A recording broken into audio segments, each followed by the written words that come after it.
दोस्तों, good morning, Radhe Radhe. आप सभी को वेलकम है स्टडी टू एवरीडे चैनल पे।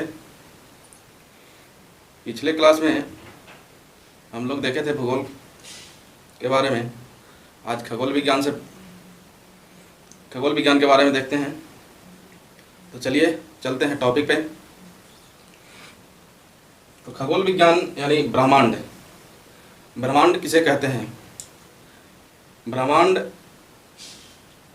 हम लोग जो आकाश में देखते हैं, तारे हैं, सूरज हैं, यानी सब एक प्रकार के तारे ही हैं। तो दिखाई पड़ने वाले और दिखाई नहीं देने वाले यानी दृश्य पिंड और अदृश्य पिंड को ही ब्रह्मांड कहा जाता है। यानी सीधा सी बात में समझें, जो हमारी नंगे आंखों से दिखाई देती है या नहीं दिखाई देती है, वो दोनों मिलाकर ही ब्रह्मांड का निर्माण हुआ है। यानी ब्रह्मांड में कुछ ऐसे पिंड हैं जो नंगी आंखों से दिखाई पड़ती है और कुछ ऐसे हैं जो नंगी आंखों से दिखाई नहीं पड़ती हैं। इसमें कुछ वैज्ञानिक आए जो अपना अपना गंतव्य दिए। तो सर्वप्रथम टॉलमी की रचना भूगोल में कहा था। सर्वप्रथम जो वैज्ञानिक आए टॉलमी, उनकी रचना है भूगोल।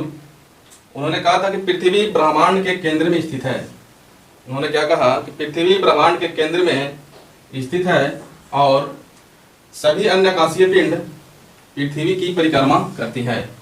क्या कहा था इन्होंने? सर्वप्रथम टॉलमी ने यही कहा कि भूगोल में कहा कि पृथ्वी ब्रह्मांड के केंद्र में है और सभी आकाशीय पिंड पृथ्वी की परिक्रमा करते हैं।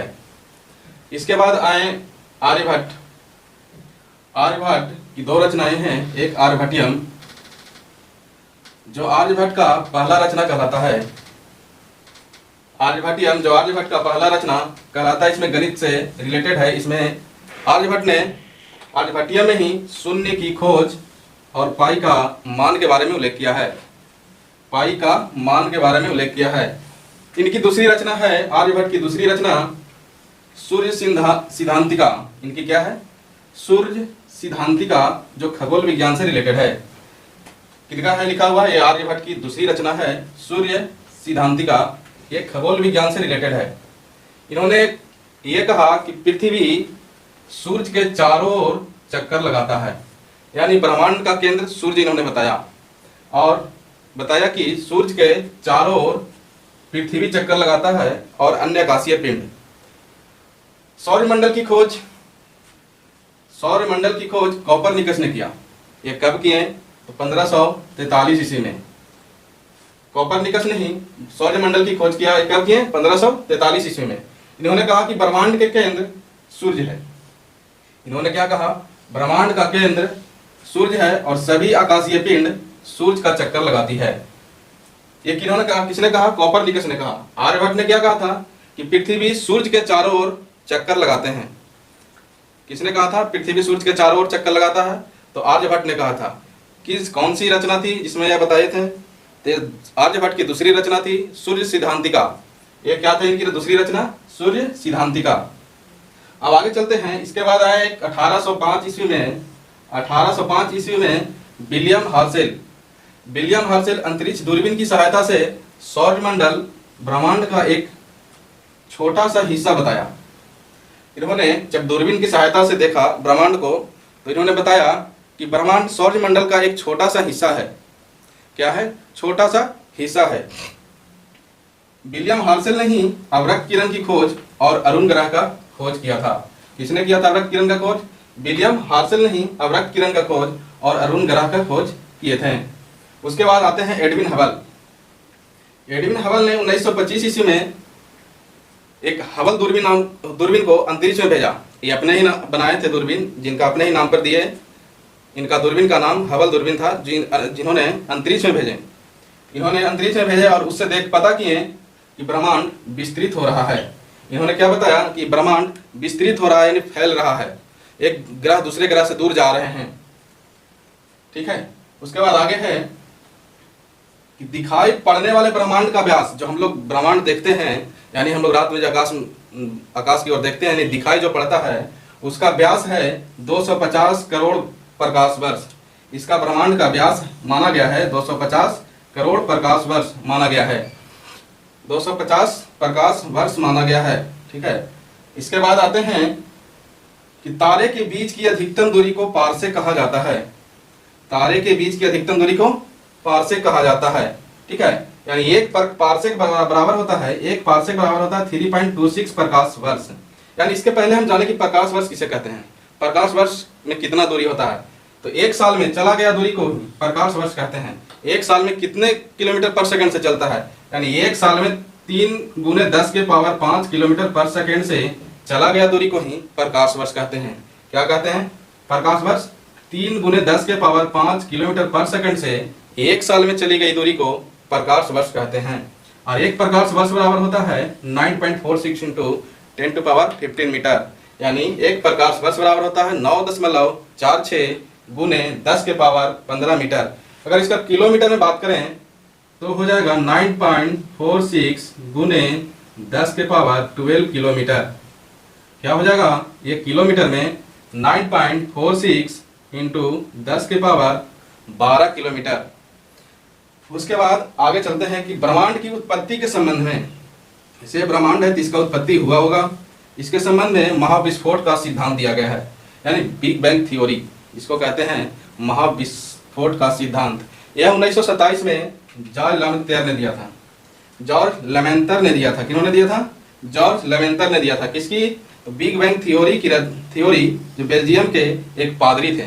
कहाँ के रहने वाले हैं जॉर्ज लेमेंतर? तो बेल्जियम के एक पादरी थे, जिन्होंने 1927 में बिग बैंग थ्योरी में कहते हैं कि एक बड़ा सा ग्रह था, एक बड़ा सा पिंड था जो जिसमें अचानक विस्फोट हुआ और सब छोटे छोटे टुकड़े में बट गए। यह जो घटना हुई थी आज से लगभग 13.7 अरब वर्ष पहले हुआ था। कब हुआ था? तो आज से लगभग 13.7 अरब वर्ष पहले हुई थी। कौन सी घटना? तो बिग बैंग थ्योरी यानी महाविस्फोट का सिद्धांत। महाविस्फोट का सिद्धांत कहीं कहीं 1930 भी देता है और ये सार संग्रह में दिया है 1927। बीपीएससी सार संग्रह में जो घटना चक्र आता है सार संग्रह उसमें है 1927। ऐसे लूसेंट वगैरह में 1930 ही देता है, तो आप 1930 भी मान सकते हैं इसको, 1930 में। इसके बाद यह लगभग घटना जो हुई थी 13.7 अरब वर्ष पहले, यानी आज से 13.7 अरब वर्ष पहले हुआ। और 10 अरब वर्ष पहले तारों का उद्भव हो गया। यानी जब यह विस्फोट हुआ तो विस्फोट होने से पहले ये आग के रूप में छोटे छोटे टुकड़े में बट गया, जो ब्रह्मांड में ही तैर रहा था। वो धीरे धीरे ठंडा हुआ। ठंडा होने के बाद वो तारे के रूप में निर्माण हुआ, जिसमें एक पृथ्वी भी हमारा उसी में से एक ग्रह है जिस पे हम सभी आज लोग निवास कर रहे हैं। उसके बाद आगे देखिए, हमारे ब्रह्मांड में लगभग आकाशगंगा हैं। हमारे ब्रह्मांड में लगभग कितने आकाशगंगा हैं? तो 100 अरब आकाशगंगा हैं। और प्रत्येक आकाशगंगा में 100 अरब तारे हैं। कितने हैं? हमारे ब्रह्मांड में लगभग 100 अरब आकाशगंगा हैं और प्रत्येक आकाशगंगा में 100 अरब तारे हैं। क्या है? 100 अरब तारे हैं। और हमारे आकाशगंगा का नाम मंदाकिनी है। हम जिस आकाशगंगा में रहते हैं, जिस आकाशगंगा में हमारा सौरमंडल है, उस आकाशगंगा का नाम मंदाकिनी है। इसे यूरोप में मिल्की वे के नाम से जाना जाता है। इसे यूरोप में लोग मिल्की वे के नाम से जानते हैं, या हर जगह यह नाम प्रचलित है, यानी सारा बुक में लिखता है मिल्की वे, दूधनेस्ला। और ग्रीक यानी यूनान में इसे गैलेक्सी के रूप में जाना जाता है। ग्रीक यानी यूनान में गैलेक्सी के रूप में जाना जाता है। हमारी आकाशगंगा के सबसे चमकीला तारों के समूह को ऑरियल यानी नेबुला कहते हैं। क्या कहते हैं? तो किसको कहते हैं? हमारी आकाशगंगा के सबसे चमकीला तारों के समूह को ऑरियल या नेबुला कहलाते हैं। तो आगे देखते हैं, अगला पॉइंट है कि हमारी आकाशगंगा का सबसे निकटवर्ती आकाशगंगा, यानी हमारी आकाशगंगा का सबसे निकटवर्ती आकाशगंगा कौन सा है? तो एंड्रोमेडा है। एंड्रोमेडा का दूसरा नाम देवयानी भी है और हम लोग इसे मेसियर 31 के नाम से भी जानते हैं। इसे कौन कौन नाम से जानते हैं? ये हमारी आकाशगंगा का सबसे निकटवर्ती आकाशगंगा है जो एंड्रोमेडा कहलाता है। इसे देवयानी भी कहते हैं और इसे मेसियर 31 भी कहा जाता है। क्या कहा जाता है? मेसियर 31 भी कहा जाता है। अब अगला पॉइंट है, आगे देखें, सूर्य पूरे आकाशगंगा की परिक्रमा। क्या? सूर्य पूरे आकाशगंगा की परिक्रमा लगभग 25 करोड़ वर्ष में करता है। कितना में करता है? 25 करोड़ वर्ष, यानी 250 मिलियन वर्ष में करता है। कितना में करता है? 250 मिलियन वर्ष में करता है, में पूरा करता है। इसे ही एक ब्रह्मांड वर्ष कहलाता है। तो ब्रह्मांड वर्ष किसे कहते हैं? तो 25 करोड़ वर्ष में सूर्य अपने आकाश गंगा की परिक्रमा पूरा करता है, उसे ही एक ब्रह्मांड वर्ष कहलाता है। अगला पॉइंट है, हमारे आकाश गंगा की सबसे चमकीली तारा कौन है? हमारे आकाश गंगा की सबसे चमकीला तारा साइरस है, जिसे डॉग स्टार भी कहते हैं। क्या कहते हैं? इसे साइरस, इसे डॉग स्टार भी कहा जाता है। किसको कहते हैं? तो हमारे आकाश गंगा की सबसे चमकीला तारा साइरस है, जिसे डॉग स्टार भी कहते हैं। यह सूर्य से 20 गुना अधिक चमकीला है। कितना है? 20 गुना अधिक चमकीला है। कौन है? तो साइरस है। पृथ्वी का अगला आगे है, पृथ्वी का निकटवर्ती तारा। पृथ्वी का निकटवर्ती तारा कौन है? सूर्य है। सूर्य है जो पृथ्वी से लगभग कौन है? सूर्य है जो पृथ्वी से लगभग 15 करोड़ किलोमीटर की दूरी पर स्थित है। कितना है? सूर्य से पृथ्वी का निकटवर्ती तारा सूर्य है, जो पृथ्वी से लगभग 15 करोड़ किलोमीटर की दूरी पर, यानी लगभग कहें तो 15 करोड़ किलोमीटर, यानी एक्चुअल मान 14.96 करोड़ किलोमीटर है। कितना है? 14.96 करोड़ किलोमीटर, लगभग हम लोग 15 करोड़ बोल सकते हैं। आगे चलते हैं तो पृथ्वी का दूसरा निकटवर्ती तारा किसका? पृथ्वी का दूसरा निकटवर्ती तारा प्रोक्सिमा सेंचुरी है। कौन है? प्रोक्सिमा सेंचुरी है, जो सूर्य से लगभग 4.3 प्रकाश वर्ष दूर है। कितना है? 4.3 प्रकाश वर्ष दूर है। आगे चलें, तारे के समूह को तारामंडल कहते हैं। किसको? तारे के समूह को तारामंडल कहते हैं। अब तक 89 तारामंडल की खोज किया गया है। कितना तारामंडल की खोज किया है? 89। अगला लाइन है, अगला पॉइंट है, सबसे बड़ा तारामंडल सेंट्रोस है। सबसे बड़ा तारामंडल सेंट्रोस है। तारामंडल किसे कहते हैं? तारे के समूह को तारामंडल कहते हैं। तो सबसे बड़ा तारामंडल सेंट्रोस है, और दूसरा बड़ा है हाइड्रा, यानी पहला नंबर पर सेंट्रोस हो गया, दूसरा पर हाइड्रा यानी हाइड्रा। और सबसे छोटा तारामंडल क्रक्स ऑस्ट्रेलिस है। क्रक्स ऑस्ट्रेलिस को इस तरह से भी याद रख सकते हैं कि सबसे छोटा महाद्वीप ऑस्ट्रेलिया है। ऑस्ट्रेलिया के अनुसार ये मिलता जुलता नाम है क्रक्स ऑस्ट्रेलिस। ये क्या है? तो सबसे छोटा तारामंडल है। अगला लाइन आगे चले, सबसे बड़ा तारा अल्फा ओरियोलिस है। ये तारामंडल है, ये सबसे बड़ा तारा है। क्या है? ये सबसे बड़ा तारा है अल्फा ओरियोलिस। ये क्या है? सबसे बड़ा तारा अल्फा ओरियोलिस है, जबकि सबसे छोटा न्यूट्रॉन होता है। सबसे छोटा तारा न्यूट्रॉन होता है। इसके बाद चले हमारी आकाशगंगा के सेंटर में स्थित सर्वाधिक गुरुत्वाकर्षण वाले केंद्र को क्या कहा जाता है? कृष्ण पिंड या ब्लैक होल कहते हैं। यह ब्लैक होल बहुत शक्तिशाली, यानी इसमें गुरुत्वाकर्षण बहुत अधिक होता है। ये गुरुत्वाकर्षण अधिक होने के कारण ये दूसरे ग्रह को अपने आप में खींच लेता है, जिससे इसमें बहुत डेंसिटी यानी घनत्व इसका बहुत ज़्यादा होता है। अगला है कि सूर्य के द्रव्यमान से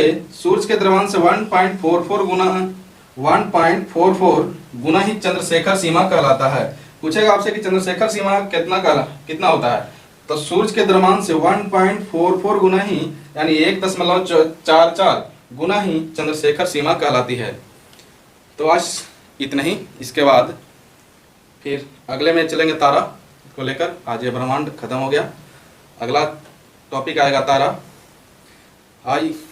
इसके बाद तारा पढ़ाएंगे। आप सभी को इतना समझ में आ गया होगा, मुझे जहाँ तक अंदाजा कि आप सभी को समझ में आ गया होगा अच्छा से। और इस चैनल को जितना ज़्यादा शेयर करें, सब्सक्राइब करें और देखें भी।